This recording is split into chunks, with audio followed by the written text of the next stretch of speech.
మార్కండేయ మహాముని చెబుతున్నారు. పాండనందన, ఒకసారి తార్క్ష్య మునీశ్వరుడు సరస్వతీదేవిని ఒక విషయమై ప్రశ్నించాడు. దానికి సమాధానంగా సరస్వతీదేవి చెప్పినది మీకు చెప్తాను, శ్రద్ధగా వినండి.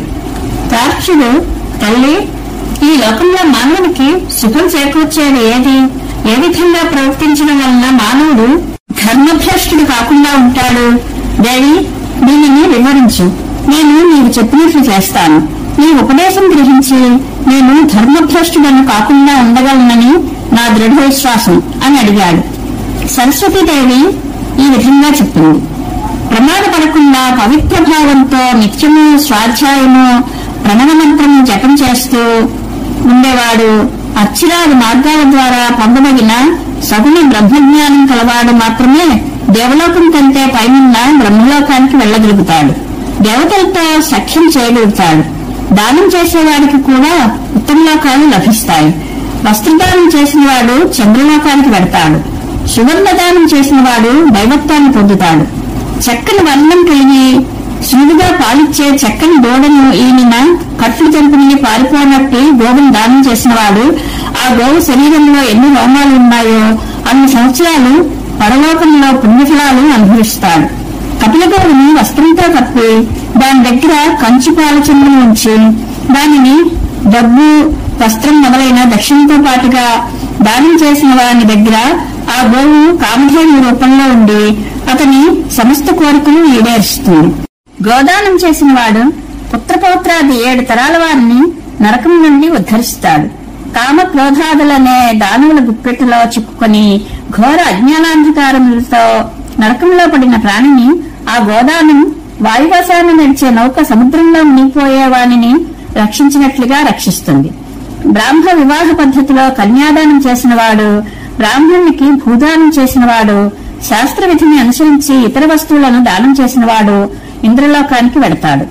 సదాచారి అయి నియమపూర్వకంగా 7 ఏళ్ల పాటు మండుతున్న అగ్నిలో హోమం చేసిన వాడు తన పుణ్యకర్మల చేత తన పైని 7 తరాల వారిని, క్రింద 7 తరాల వారిని ఉద్ధరిస్తాడు అని అన్నది. తార్క్ష్యుడు, దేవి, అగ్నిహోత్రం చేయడానికి ముందు ఏ నియమాలు పాటించాలి అని అడిగాడు. సరస్వతీదేవి చెప్తున్నది. అపవిత్రుడిగా ఉన్నప్పుడు కాళ్ళు చేతులు కడుక్కోకుండా హవన కార్యం చేయకూడదు. వేదాన్ని చదవనివాడు, దాని అర్థం తెలియనివాడు, అర్థం తెలిసినా దాని అనుభవం లేనివాడు అగ్నిహోత్రానికి అధికారి కాడు. మానవుడు ఏ భావంతో హోమం చేస్తున్నాడో దేవతలు తెలుసుకోవాలని అభిలషిస్తూ ఉంటారు. వారు పవిత్రతను కోరుతారు. కనుకనే శ్రద్ధ లేని మానవుడు ఇచ్చిన హవిస్సును స్వీకరించరు. వేదం ఎరుగని అశ్రోత్రియుని దేవతలకు హవిస్సుని ఇచ్చే కార్యంలో నియోగించరాదు. ఎందువల్లనంటే అతడు చేసిన హోమం వ్యర్థం అవుతుంది కాబట్టి. అశ్రోత్రియుడు వేదంలో అపూర్వుడు, అపరిచితుడిగా చెప్పబడ్డాడు. అపరిచిత పురుషుడు పెట్టిన అన్నాన్ని మానవులు ఎలా భుజించరో అలాగే అశ్రోత్రియుడు ఇచ్చిన హవిస్సును దేవతలు గ్రహించరు. కనుక అతడు అగ్నిహోత్రం చేయకూడదు. ధనాదులందు అభిమానం లేకుండా సత్యవ్రత పాలనం చేస్తూ ప్రతిదినం శ్రద్ధాపూర్వకంగా హోమం చేస్తూ హవనం చేయగా మిగిలిన అన్నాన్ని భుజిస్తూ ఉండేవాడు పవిత్ర సుగంధభరితమైన గోలోకానికి వెడతాడు. అక్కడ పరమ సత్యమైన పరమాత్మను దర్శిస్తాడు అని సరస్వతీదేవి చెప్పినది. తార్క్ష్యుడు, సుందరి, నా ఉద్దేశంలో నీవు పరమాత్మ స్వరూపంలో ప్రవేశించే క్షేత్రజ్ఞభూతమైన ప్రజ్ఞవు, బ్రహ్మ విద్యవు, కర్మఫలాలను ప్రకాశింపచేసే ఉత్కృష్ట బుద్ధివి. కానీ వాస్తవంగా నీ రూపం ఏమిటి? ఇది నాకు చెప్పు అని అడిగాడు. సరస్వతీదేవి, నేను పరాపర విద్యారూపమైన సరస్వతిని. నీ సంశయాలు తీర్చడానికే ఈ రూపంలో వచ్చాను. ఆంతరికమైన శ్రద్ధాభావాలలో నా ఉనికి ఉంటుంది.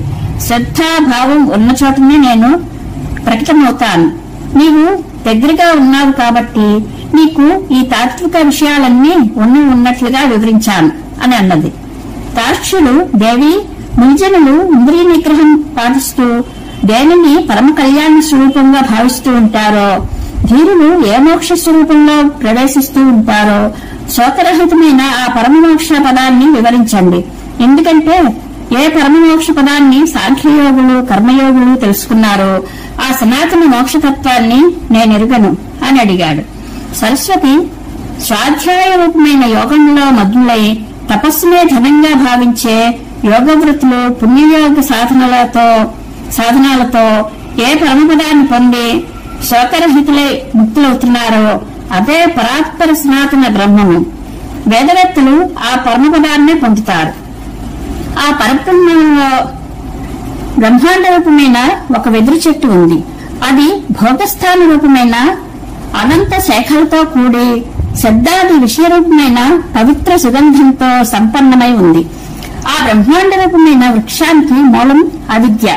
అవిద్యారూపమైన మూలం నుండి భోగవాసనామయమైన నిరంతరం ప్రవహించే లెక్కలేని నదులు పుడతాయి.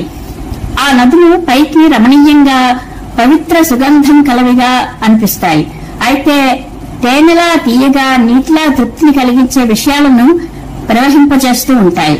కానీ వాస్తవానికి అవన్నీ ఉడికిన యవధాన్యంలా ఫలాలనివ్వడంలో అసమర్థమైనవి, గారెల వల్లే చిల్లులతో కూడినవి, మాంసం వల్లే అపవిత్రమైనవి, ఎండిపోయిన కూరల వల్లే సారశూన్యమైనవి, పాయసంలా రుచికరం అయిన బురదల మనసుకు మాలిన్యాన్ని కలుగజేసేవి, ఇసుక రేణువులలాగా పరస్పరం అంటుకోక బ్రహ్మాండ రూపమైన వెదురు వృక్షపు శాఖలలో ప్రవహిస్తూ ఉంటాయి.